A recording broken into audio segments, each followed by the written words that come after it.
इंदौर के नजदीक ग्रामीण आंचलों में सैकड़ों की संख्या में पढ़े लिखे व सरकारी एग्जाम पास कर अतिथि शिक्षकों का दर्जा पाने के बाद 4 से अपनी सेवा देने अपने शिक्षकों पर रोजगार छीनने को लेकर प्रदेश की सरकार के सामने आवाज उठाना शुरू कर रहे हैं।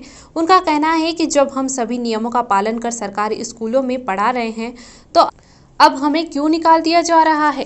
प्रदेश में डॉक्टरों के आंदोलन के बाद अतिथि शिक्षक फिर एक बार सरकारी तंत्र से आहत होकर सड़कों पर आने को मजबूर नजर आ रहे हैं। शहर सहित ग्रामीण क्षेत्रों के सरकारी स्कूलों में अपनी सेवा देने वाले अतिथि शिक्षक की सरकार द्वारा शिक्षा पद्धति के बेहतर बनाने के उद्देश्य से भर्ती की गई थी और यह भर्ती बाकायदा व्यावसायिक परीक्षा मंडल सरकारी पोर्टल के माध्यम से दी गई थी। इस परीक्षा में लाखों लोगों ने एग्जाम दी थी, जिसमें से करीबन 2.5 से 3 हजार लोगों का चयन किया गया था और 4 सालों से यह अपनी सेवा विभिन्न सरकारी स्कूलों में दे रहे हैं। अब इनकी सेवाएं सरकार ने एलिजिबिलिटी के नाम पर हटाने की कार्यवाही शुरू करने की आहट से अतिथि शिक्षकों में भविष्य को लेकर चिंता करना शुरू कर दिया है। इस अतिथि शिक्षक का कहना है कि जब उनका चयन माइक्रोबायोलॉजी, बायोटेक्नोलॉजी, बायोकेमिस्ट्री के आधार पर किया गया था, वेरिफिकेशन के वक्त अब कहां जा रहे हैं। आपके पास सरकारी स्कूलों में पढ़ाने की पात्रता नहीं है, जबकि सभी सरकारी दस्तावेज अतिथि शिक्षकों के पास पूर्ण बताए जा रहे हैं और सरकारी संस्था द्वारा उनके पास पढ़ाने के लिए सर्टिफिकेट भी है और उनके द्वारा जो सरकारी स्कूलों में बच्चों को पढ़ाया गया है उनका रिजल्ट 100% लाया जा रहा है, तो फिर क्यों हटाने की बात की जा रही है। इन्हीं सब बातों को लेकर अतिथि शिक्षकों ने सरकार पर सवालिया निशान खड़े किए हैं। फिर लगातार 2 वर्षों से कोरोना महामारी के दौर में निजी व सरकारी स्कूल पूरी तरह से बंद है और सरकार द्वारा 12वीं का रिजल्ट अभी छात्रों को देने के आदेश जारी कर दिए हैं। सब कारणों के चलते सरकार को बीमारी में आर्थिक संकट को लेकर कई अहम निर्णय लिए जा रहे हैं।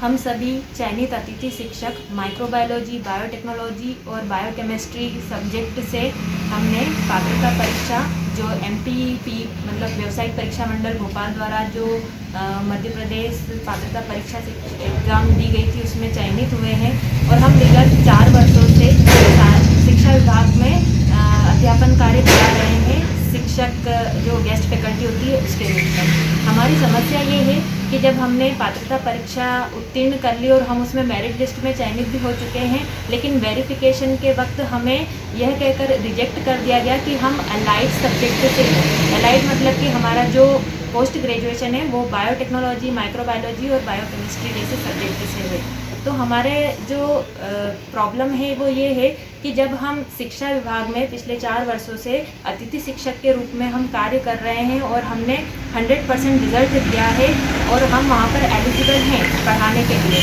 लेकिन जब परमानेंट टीचर की बात आती है तो हमें ये कह के बाहर निकाला जा रहा है कि हम पढ़ाने के लिए एलिजिबल नहीं हैं।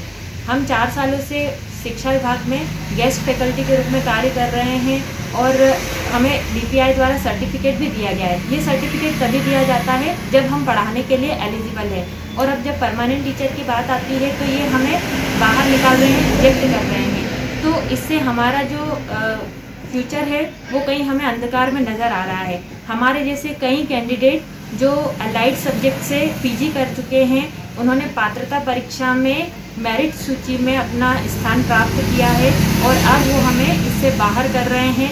तो ये तो हमारे साथ सरासर नाइंसाफ़ी है।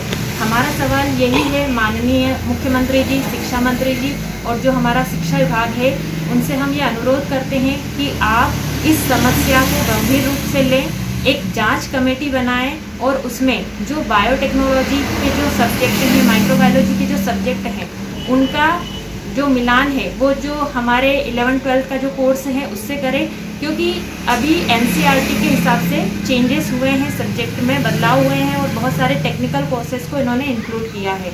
और बात आती है एलिजिबिलिटी की, तो बहुत सारे ऐसे अभ्यर्थी जिन्होंने कोर सब्जेक्ट से अपना PG किया है वो क्वालिफाइड ही नहीं हुए हैं और जो पात्रता परीक्षा ली गई है उसमें जो फर्स्ट रैंक आई है जिस कैंडिडेट की वो खुद बायोटेक्नोलॉजी से है। तो अब आप ये बताइए कि अगर हम एलिजिबल ही नहीं होते तो हम ये एग्ज़ाम क्वालिफाइड ही नहीं कर पाते।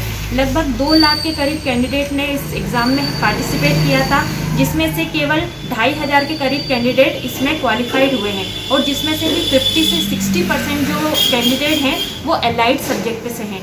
तो हमारा यही प्रश्न है कि क्या आप अगर हमें बाहर करते हैं तो ये 50 से 60% जो कैंडिडेट हैं इनका फ्यूचर क्या होगा, हम इन डिग्रियों का क्या करेंगे आगे, जब हम टीचर बनने के लिए एलिजिबल ही नहीं है। हमारा कितना टाइम, हमारा पैसा, सब कुछ बर्बाद हुआ, बीएड किया, सब कुछ किया। अगर ऐसा था तो आप जब ये एग्ज़ाम, एंट्रेंस एग्ज़ाम के फॉर्म भरा रहे थे, आप हमें तभी ही बाहर कर देते ताकि हमारे 4 साल वेस्ट ना होते। आपका नाम और पता? मेरा नाम बिंदुबाला पटेल है। मैं शासकीय कन्या उच्चतर माध्यमिक विद्यालय सांवेर में पिछले 4 वर्षों से गेस्ट फैकल्टी के रूप में बायोलॉजी पद पे अध्ययन कार्य करा रही हूँ और 100% परिणाम भी निकाल रहा है। ठीक।